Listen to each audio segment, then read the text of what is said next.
Hi everybody, very good morning. और after a long break हम वापस दोबारा वीडियो सीरीज़ जो हमारी चल रही थी उसको कंप्लीट करेंगे। Actually we were preparing for class 10 था ना, 10वीं क्लास का एग्ज़ाम था, उसकी तैयारी चल रही थी। और you will be happy to know, मुझे लगता है उन बच्चों ने पेपर बहुत अच्छा किया है और mostly all the questions are from videos. जो वीडियो थे एक्सेप्ट ग्रामर चूँकि हमने की नहीं थी, उसमें कर नहीं पाए थे, समय कम था, पर ज़्यादातर प्रश्न जो थे उन वीडियोस में से ही थे। तो मैंने जैसे आपको कहा है, जो कंटेंट होता है अगर वो हमारा स्ट्रॉन्ग हो तो दिक्कत नहीं आती है लिखने में। अब ये कहते हैं 5 क्वेश्चन बता दो, 10 बता दो, गेस्ट पेपर बता दो, नहीं तो वो उसकी बजाय अगर हम उससे उतनी ही मेहनत में कंटेंट को ही पढ़ लेना, चैप्टर को ही पढ़ लें, चीज़ों को समझ लें, तो वो चीज़ें आसान हो जाती हैं। तो इसलिए that's good for all of you. फिर भी मैंने आप लोगों को सारे मॉडल पेपर भेज दिए हैं। आज मैंने अभी थोड़ी देर पहले 9th जो मॉडल पेपर था वो भी भेज दिया है, ताकि आप एटलीस्ट उसको भी देख सकें।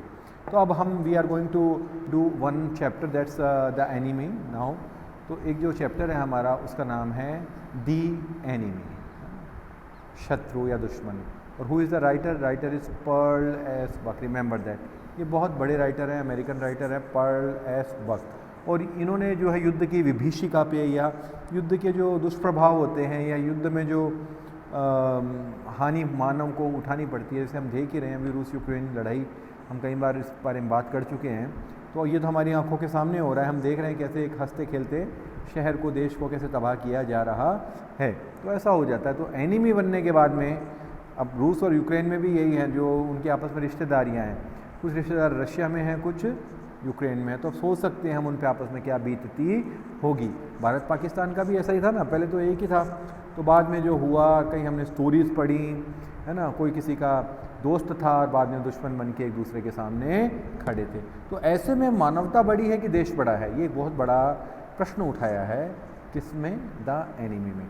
Who is the writer? Again Pearl S Buck, remember it. ये बहुत बड़े राइटर हैं और इसका नाम आपको याद रहना चाहिए। Whenever they ask you any question, जब ये आपसे कोई प्रश्न पूछें, always don't forget to write down the name Pearl S Buck. यह नाम आपको काम में लेना ही है।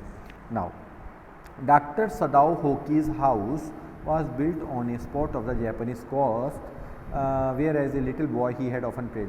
देखो हमारे जो प्रोटेगोनिस्ट हैं, जो मुख्य पात्र हैं, वो हैं डॉक्टर सदाओ होकी। वैसे इसमें डॉक्टर सदाओ के रूप में इनका नाम बार बार मेंशन किया गया है।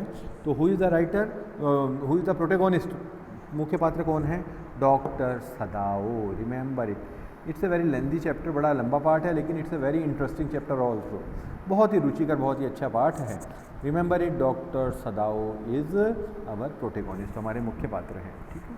अब उनका जैपनीज़ जो तट था उस पर घर है और वहाँ का उन्होंने थोड़ा सा ज्योग्राफिकल बताया है, पाइन के ट्रीज़ हैं।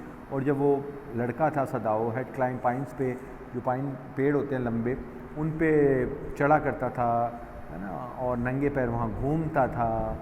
And as he had seen man do in the South Seas when they climb for coconut, his father had taken him often the island of those seas and never has he failed to say to the little brave boy at his side, those islands yonder, they are the stepping stones to the future of Japan। देखो इसमें थोड़ी देशभक्ति की भावना, जैसे mostly हम popularity है, एक Japanese जो है बहुत ज़्यादा देशभक्त होते हैं, ऐसा एक बड़ा वो माना जाता है और होते भी हैं। खैर, तो इसमें उसके पापा की जो भावना बताई है, जो अपने बेटे में भरता था, वो ये था, वो अपने बेटे को दिखाता था दूर जो आइलैंड या द्वीप हैं, है ना, वो हमारा फ्यूचर है। They are the stepping stones of the future। ठीक है। तो where shall we step from them? Sadao had asked. Who knows? His father had answered. Who can limit our future? It depends on what we make it। What is future? What we make it। ये बड़ी अच्छी proverb भी है। What is future? भविष्य क्या है? आप लोगों के लिए, हमारे सब के लिए है। What we make it। भविष्य क्या है? जो हम इसको बनाते हैं वो ही भविष्य। तो देखो इसमें ये बताया डॉक्टर सदाओ के पापा कितने पैट्रियोटिक, देशभक्त हैं, और किस तरह की भावनाएं वो अपने बेटे में देशभक्ति की और उच्च आदर्शों की भरते हैं। Now Sadao had taken this into his mind as he did everything his father had said. His father who never joked or played with him but who spent infinite pains upon him who was his only son. तो उसका एकमात्र बेटा था सदाओ, है ना। सदाओ उसके पापा का इकलौता बेटा था, तो उसके पापा उसको एक तैयार करते थे फ्यूचर के लिए। Sadao knew that his education was his father's chief concern. Sadao को कंसर्न होता है चिंता। सदाओ को पता था उसके पापा की मुख्य चिंता क्या, उसकी शिक्षा। For this reason he had been sent at 22 to America to learn all that he could he be learned of surgery and medicine. देखो इसमें जो याद करने वाली बात है कि at the age of 22 he was sent to America. 22 साल की उम्र में सदाओ को अमेरिका भेजा गया। किस चीज़ के लिए भेजा गया? सर्जरी और मेडिसिन। सर्जरी और मतलब डॉक्टर बनाने के लिए भेजा गया, सर्जरी और मेडिसिन के लिए। तो आपको याद करने वाली बात क्या है? 22 years. At the age of 22 years he was sent to America. उनको उनके पापा के द्वारा अमेरिका भेजा गया फॉर लर्निंग मेडिकल साइंस, विज्ञान या डॉक्टर बनने के लिए। Okay, now he had come back to 30। देखो 22 में गया और आया कब? 30 में। 22 और 30 कितने साल रहा? 8 ईयर्स। तो इसमें आगे हम देखेंगे, ये भी दिखाया है कि आपकी एजुकेशन आप पे कितना प्रभाव डालती है। अब जैपनीज़ जो हैं देशभक्त होते हैं, पैट्रियोटिक नो डाउट, और अमेरिकन्स जो हैं, यूरोपियन जो हैं, थोड़े लिबरल होते हैं, उदारवादी होते हैं। मतलब पैट्रियोटिक मैं ये नहीं कह रहा नहीं होते, लेकिन थोड़े उदारवादी भी होते हैं। दूसरी बात ये है कि एक मानवता बहुत बड़ी चीज़ होती है। जो डेमोक्रेटिक जो भी सोसाइटी होती हैं, लोकतांत्रिक, उसमें मानवता को सिखाया जाता है ना। अमेरिका जैसे बहुत बड़ा, संसार का सबसे बड़ा एक डेमोक्रेटिक कंट्री है, तो वहाँ रहा उन लोगों के से लगाव होना उनसे, ये हम देखेंगे आगे जब उनमें लड़ाई होती है जापान और अमेरिका में, तो हम देखते हैं वो भावनाएं किस तरह से उसके ऊपर प्रभावी होती हैं। Now before his father died he had seen Sadao become famous not only as a surgeon but as a scientist. तो देखो इसमें कुछ बातें आई हैं, not only as a surgeon but as a scientist also. ना केवल 8 साल वो रहा, 22 ईयर्स एज में गया सदाओ, 30 में वापस आया अमेरिका से, डॉक्टर बन के आया। सिर्फ सर्जन नहीं बना, बल्कि एक बड़ा प्रसिद्ध वैज्ञानिक अपने पापा के सामने ही वो बन चुका था। तो एक फादर के लिए बहुत बड़ा सेटिस्फेक्शन की बात होती है। Because he was perfecting A discovery which would render wounds entirely clean. देखो ये भी इंपॉर्टेंट है, वो एक डिस्कवरी की थी उसने, उसमें था कि जो वूंड्स होते हैं, घाव होते हैं, वो कैसे क्लीन होते हैं, उनमें कैसे इन्फेक्शन नहीं होता। तो he was a scientist also. He had not been seen abroad with the troops. Also he knew there was some slight danger that the old general might need an operation for a condition for which he was not being treated medically, and for this possibly Sadao was being kept in Japan. अब कह रहे हैं जब युद्ध हुआ था, है ना, वर्ल्ड वार हुई थी, तो जापान से ट्रूप्स बाहर जाती थी, लेकिन उसको नहीं भेजा जाता था सेना के साथ में, क्योंकि उसने ऐसी खोज की थी जिससे घाव को इन्फेक्शन नहीं होने दिया जाता था। तब उसको रखा जाता था वहीं जापान में, ताकि अगर वो जो जनरल थे उनके बड़े ओल्ड थे, उनकी सुरक्षा के लिए रखा जाता था, ताकि कोई बात हो तो तुरंत ऑपरेशन कर सकें और अपनी जो डिस्कवरी है उसका प्रयोग कर सकें। ओके, ये बैकग्राउंड बता दिया उन्होंने। 22 ईयर्स एज में अमेरिका गए थे, 30 में बन के आए थे, और he was not only A doctor but A scientist also. सिर्फ डॉक्टर नहीं थे बल्कि एक वैज्ञानिक भी थे। Now clouds were rising from the ocean. Now the unexpected warmth of the past few days had at night drawn heavy fog and from the cold waves. जो समुद्र तट के पास में रहते हैं उनको पता है वहाँ पर हवाएं बहुत तेज़ चलती हैं, बारिश होती रहती है समुद्र तट के पास में, तो ठंडी ठंडी वहाँ हवा चल रही, वेव चल रही थी, और धुंध हो रही थी। Sadao watched mist hide outline of a little island near the shore and then come creeping up the beach below the house, reading around the pines in a few minutes fog would be wrapped about the house too. तो ये थोड़ा सा वहाँ का उन्होंने climatic condition बताई है।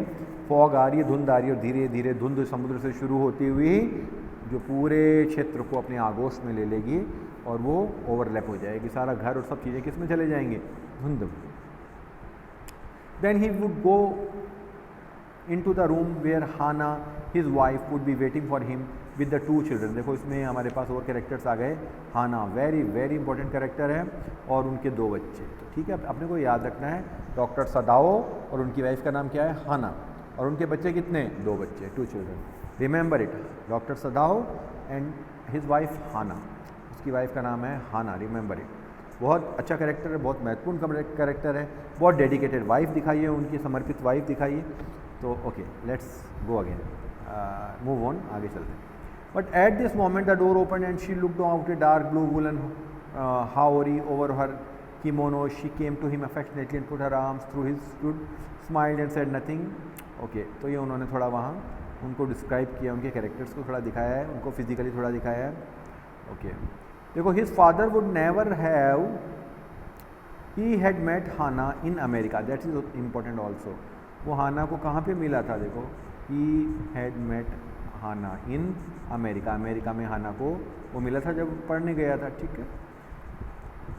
But he had waited to fall in love with her until he was sure that she was Japanese. Until he was sure she was Japanese. वो तब जब तक आश्वस्त नहीं हुआ उसने अपने आप को उससे प्यार नहीं करने दिया कि वो जापानी है. हमने देखा उसके पापा बड़े देशभक्त थे, पेट्रियोटिक थे और पापा के संस्कार थे उसमें. जब उसको पता चला, उसके पापा एक्सेप्ट नहीं करेंगे, वो ही नोज दैट, उसको पता था हाना डॉक्टर सदाओ को. तो जब उसको पता चला वो जैपनीज़ है, तभी उसने उससे शादी किया, प्यार करने की सोची. That's very important thing. उसकी पेट्रियोटिज्म को बताया, देशभक्ति को. His father would never have received her unless she had been pure in her race. जब तक वो जैपनीज़ ब्लड उसमें नहीं होता, उसके पापा उसको स्वीकार नहीं करते. Pure in her race. ठीक है. He wondered often whom he would have married if he had not met Hana and by what luck he had found her. वो कभी सोचता था अगर हाना नहीं मिलती उसको तो उसको कौन मिलता. In the most casual way, by chance, literally at an American professor's house, the professor and his wife had been kind people anxious to do something for their few foreign students, and the students, though bored, had accepted this kindness. Sadao had often told Hana how nearly had not gone to professor Harley's house that night. तो उनके जो professor थे एक American, वहाँ पर वो हाना और सदाओ मिले थे. तो ठीक है, वो बताता था कैसे वो नहीं जा रहा था लेकिन वो चला गया. तो वहाँ उसके साथ मुलाकात हुई और बाद में उन दोनों की मैरिज हुई. लेकिन फिर मैं इसको रिमेंबर कराऊँ आपको वापस दोबारा कि हाना जो थी वो जैपनीज़ थी. उसके पापा किसी भी सूरत में किसी अमेरिकन लड़की से शादी करने के पक्ष में नहीं होते और इस बात का उसको ध्यान में था. He knew that, so he was ready. Only when he knew that Hana was pure by race. जब उसको पता चला कि हाना जो है विशुद्ध जैपनीज़ है, जापानी है, तभी वो तैयार हुआ. Doctor Sadao, because his father would not accept an American girl. इसके पापा एक अमेरिकन लड़की को स्वीकार नहीं करने वाले थे. Now but so small the food so bad the professor wise so valuable but he had gone and there he had found हाना. तो ये हमें पता होना चाहिए वो मिली कैसे थे हाना को. At an American professor's house. एक अमेरिका के प्रोफेसर साहब थे, उनके घर पे हाना और उसका मिलना हुआ था. A new student and felt he would love her if it were at all possible. और वो जानता था कि अगर ज़रूरत हो तो he had found Hana. A new student felt he would love her if. और उसने हाना को देखते सोचा कि वो ज़रूर इससे अगर उस पॉसिबल हुआ, संभव हुआ तो उससे प्यार कर पाएगा.